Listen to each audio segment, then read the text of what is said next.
And with that, I'd like to introduce the second session. Andrew is managing editor SODP. He's running the conversation on editorial workflow optimization for better content experiences. And with our panelists, we have Mili Semlani from 827, the head of content and community, and Binoy sorry for my mispronunciation. Prabhakar from the Hindustan Times Digital. Welcome, guys. And I'll pass it over to Andrew. Okay, thanks, Vahe.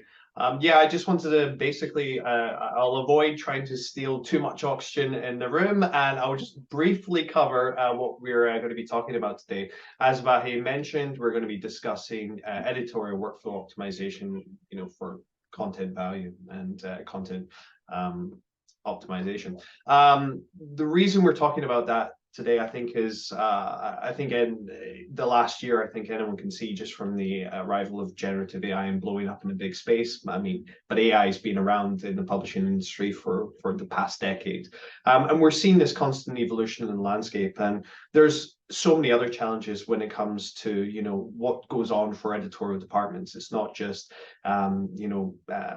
commissioning stories, publishing stories. There's other concerns going on in the background.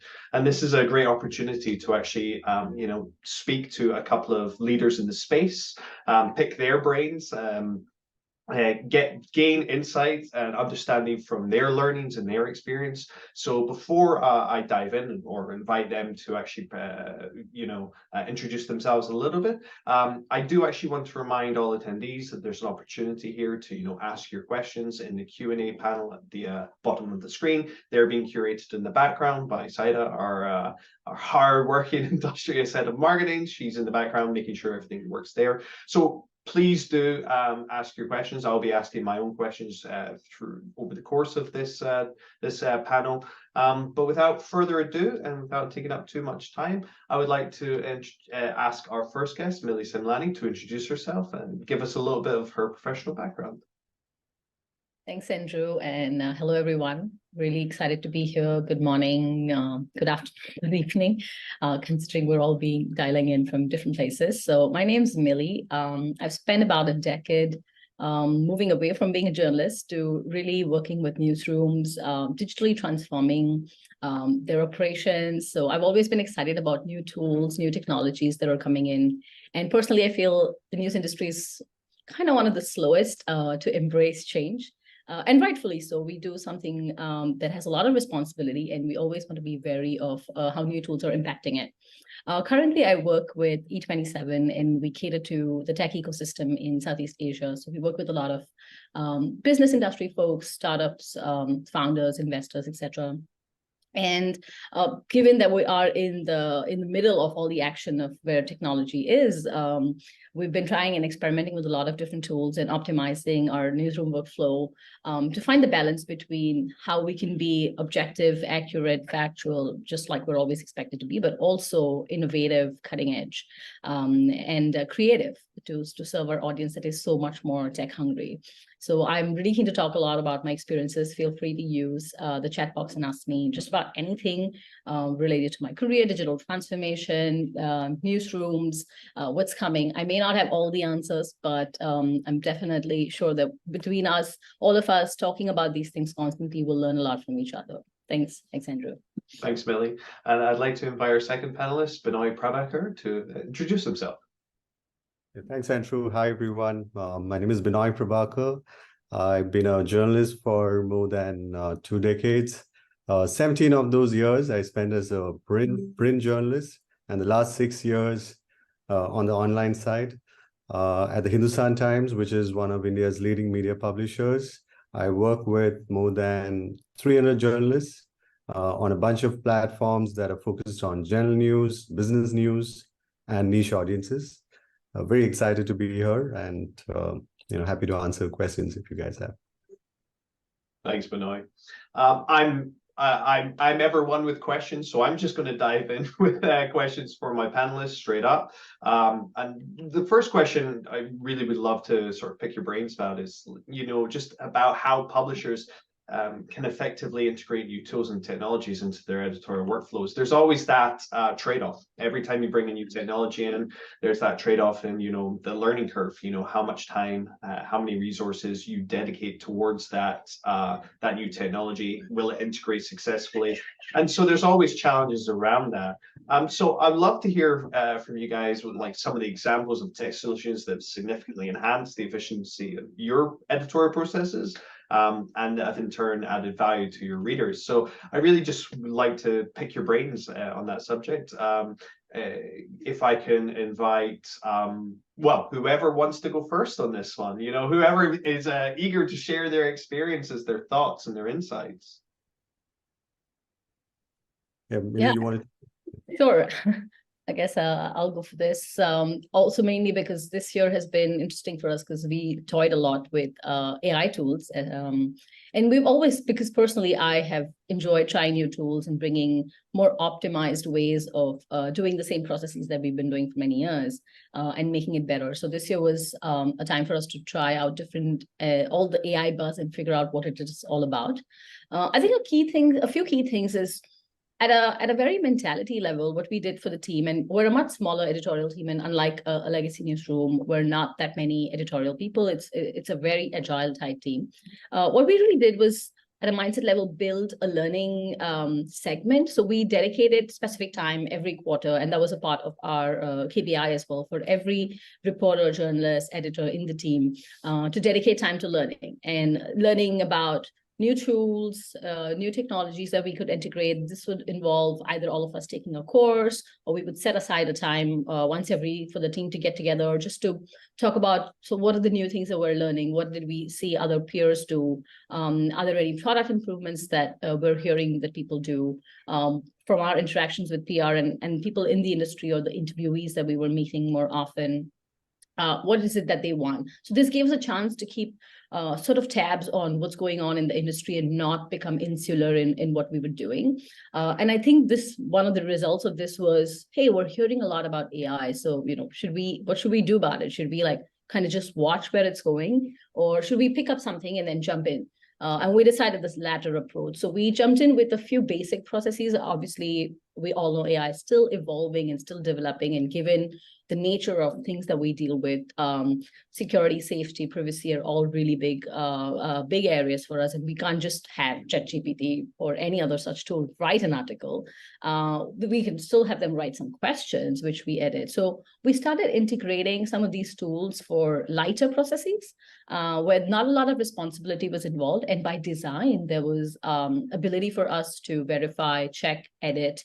So one, I think, and that was really successful and worked for us, was images. We did a lot of image resizing, and it's something, you know, journalists love to write. They don't want to do all the other things that a digital platform compels us to, like, I mean, put in the tags, put in the categories, yes. So we started doing this for image resizing first, and then image generation, as some of the tools got more sophisticated towards the later part of the year. And by now we knew that they were not chopping off fingers and you know, and those kind of things. So I think that really helped us make the platform look a little more appealing, since we deal with dry business news. Our images are never great, and we don't really even, apart from profiles, we don't really have interesting people pictures. So where we could take the opportunity, we were doing more cooler graphic, and some of the younger people in the team were more enthusiastic about trying these tools out. So we started using these tools for smaller, lighter processes. That was an easy, low-hanging fruit. The risk was lower. And I think that's a very good way to start. I wouldn't say we're already at a point where we're fully integrating AI in everything we do. Nope. And I think it's still very nascent to do so for any industry, especially ours. So I think doing it for a few small processes, we did it for interviewees. We do a lot of that for transcript, and I know a lot of other friends in the industry who use it for transcripting, again, because we know that there's an inbuilt layer where we can check all these things and we're not fully relying on them. It's sort of seeking support. And I think with that mindset, we want to keep pushing more for another year or so till we know that there are other tools that can help with more other functions. So I'll leave you with that, and just more food for thought till we talk more about this. Okay, thanks. Binoy, the same question to you. Yeah, so in the last 6 months, we've embraced a bunch of AI tools, and we use it in different parts of the newsroom. See, for the editorial, we use it with disclosures to generate two kinds of articles. One is a bunch of live blogs, which especially related to stocks, to the stock market. We were generating a bunch of affiliate articles as well, which we are having a serious rethink after the last Google update. We use AI tools for content moderation. We use it in our CMS, which it's called Blank Paper, which we built in-house. So we've sort of indexed it with a lot of AI tools to essentially help with our workflows.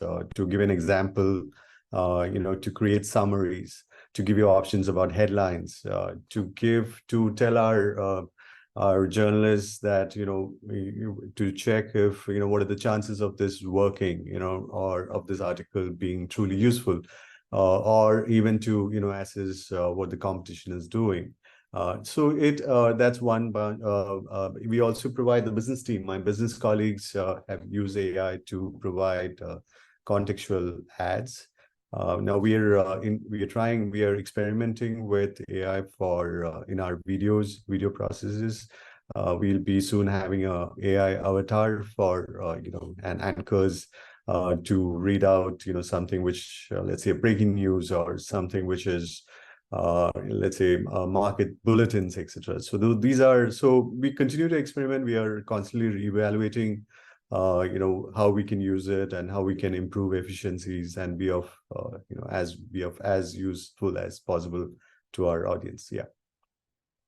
Okay, great, thanks. I do have a question that has been sent through from the audience, and from a purely selfish perspective, I have one of my own, and it's all related to the AI space. And it's not to put you on the spot, it's a bit of one of those crystal ball moments of looking at the future. I think there's a general sense of AI is an evolving technology, and its uses have to be carefully monitored. What sort of do you guys have a system in place to to assess when an AI is ready for implementation, when it's ready for the main stage, as it were?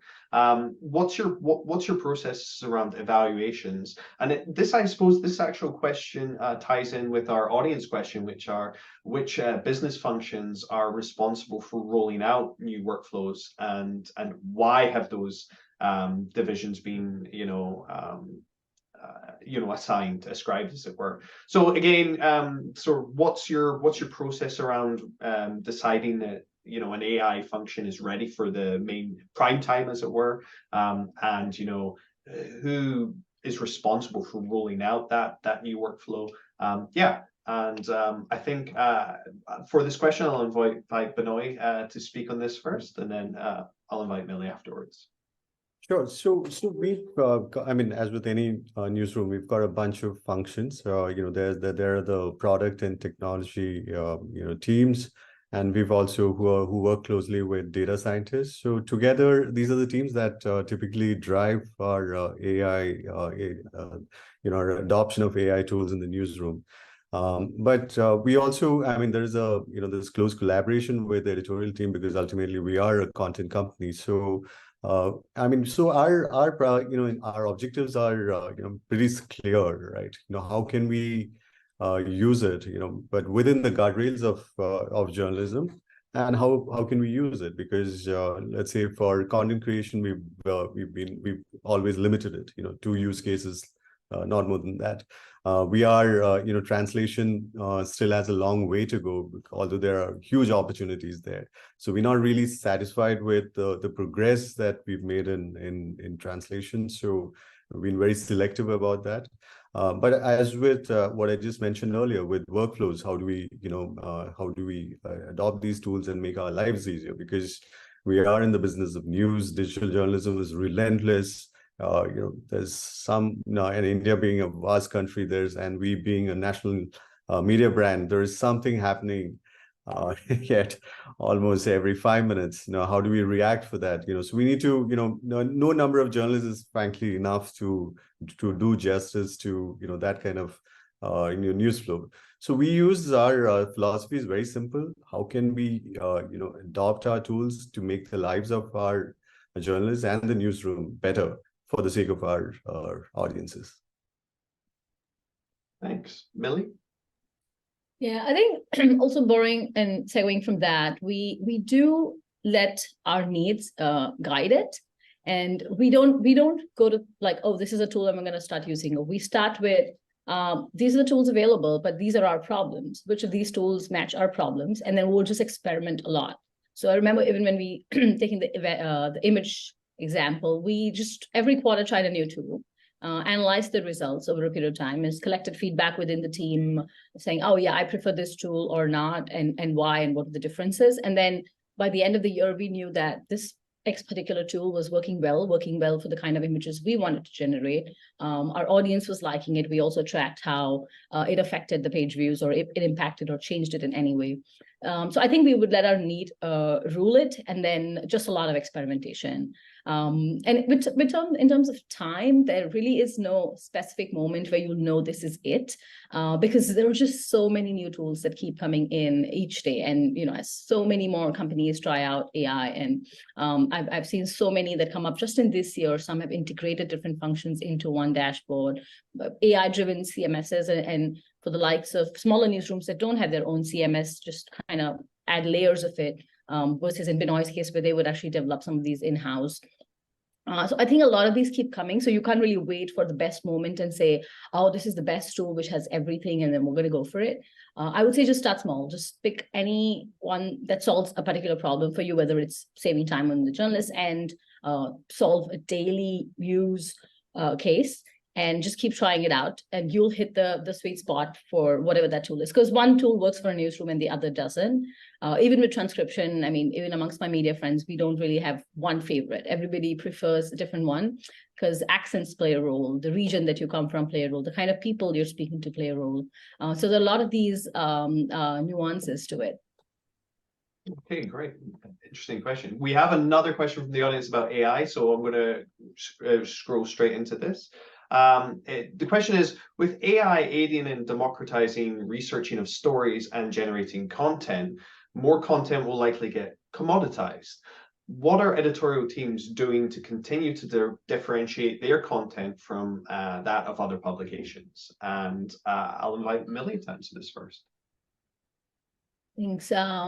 I think this brings me to a very interesting point, and something that I fully haven't answered myself, but we've also seen a big growth in terms of, personal identities and voices of journalists, even if they are with certain newsrooms or bigger brands, with creator-led journalism and also independent journalists within newsrooms, whether it is, we saw this happening through the social media times, where a particular journalist was really big on Twitter because of the beat that they handle, or if they were doing a particular war reporting at that time. And I think that to some degree answers this, because a person's voice, their opinion and perspective is always going to be unique. And the AI is still not as sophisticated in recreating that, because what AI still lacks is context and background and understanding of a journalist covering an issue or a country or a region, or following a person for 20 years. And the AI is just incapable of replicating this experience, unless, of course, all this person's stories are taught to the AI and the machine has evolved and learned. Even then, it's not there yet in terms of thinking like this exact person. So I think starting to differentiate and allowing journalists in the newsrooms to grow their own voices, byline is one way of doing it. And there's also, I mean, we've seen features and platforms where people can follow a particular author, right? Like if you like somebody and you said, oh, I like Arthur Burke's articles, I'm going to follow him, so I get a notification every time he posts something. And I think if these kind of features where we start giving the journalists a little more power in terms of distribution. Also, but it does come with a caveat where you don't want them to supersede or override the overall brand. You also want to be wary of where this person's opinions are their own and where it is a part of the newsroom. And a lot of responsible journalists will, if they're doing this on their social profiles, they will say that this view is completely my own and not necessarily backed by the publication I work for. Because as an organization, you have a far greater responsibility of what you stand for or not, and especially when it comes to polarizing popular topics, political topics, etc. So I think that to some degree helps differentiate between what a machine has generated versus what a human has. And the other, and something that we also experiment with, is a lot of user-generated content, where instead of having the machine to really just write content, and they can do certain specific stuff, and Binoy presented some really nice examples of everyday things that don't require a lot of thinking. They're more easier reporting or just factual stuff based on numbers, or you feed it a report and it gives you a summary, sure. But wherever perspective and opinion is required, that's something that will still rest with humans, and the role of journalists and journalism will actually evolve more in that direction, in my opinion. So I think if you start seeing this distinction starting on, and look at AI more as a support structure versus something that will take over everything that we do. And I think that's the mindset shift that we as an industry and a world need, because everybody's scared. And, at some degree, and you're like, oh, is this going to replace what I do? And I don't think it's capable enough for doing that, and certainly not in our lifetimes. So how can we use it to support what we do, to make our lives easier, but help us develop our voice in a stronger fashion to put ourselves out there? I do hope that answers the question. It was.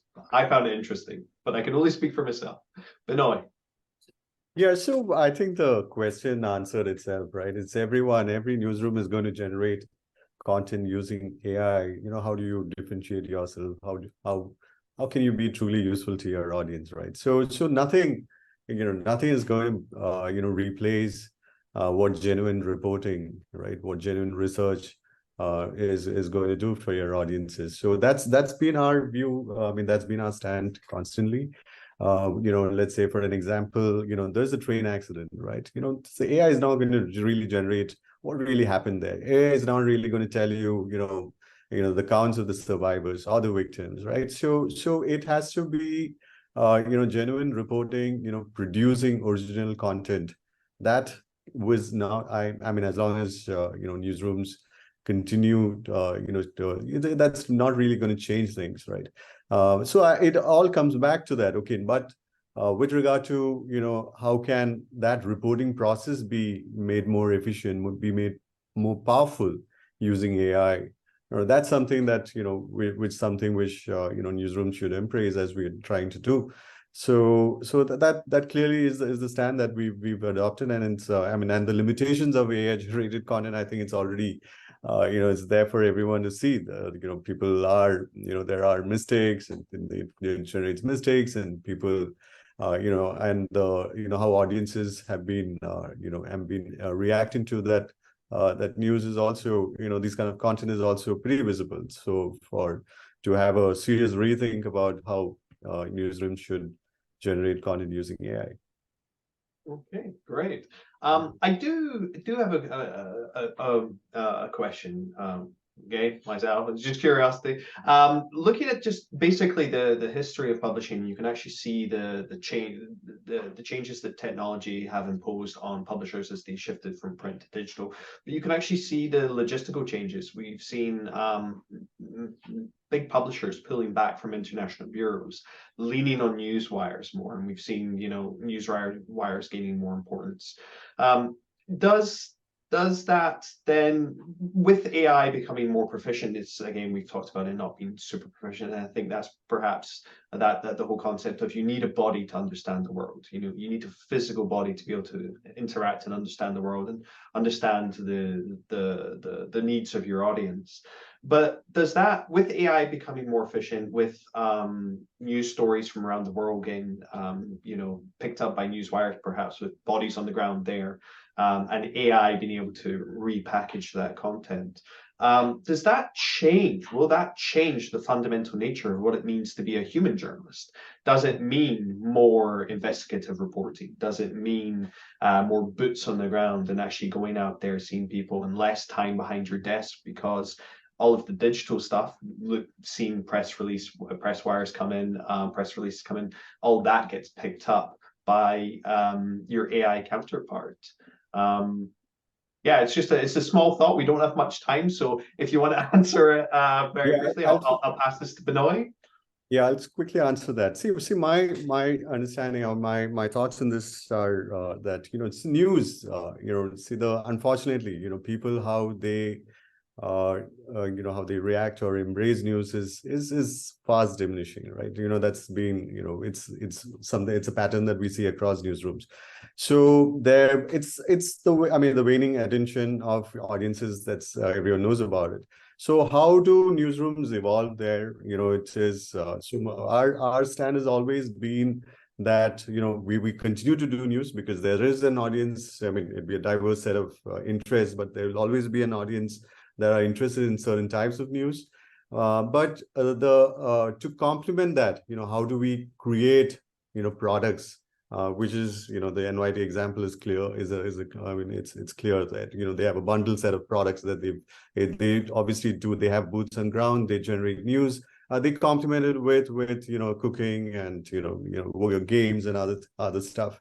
So that for our, how we see it is that, okay, we continue to generate news, but how can we also be useful with a bunch of products? To give an example, education, right? Now there are how do we productize our education vertical to be useful to our audiences? For, let's say, exam aspirants or someone who is looking to study abroad. How do we for example, creating, how do we make their lives in terms of application processes?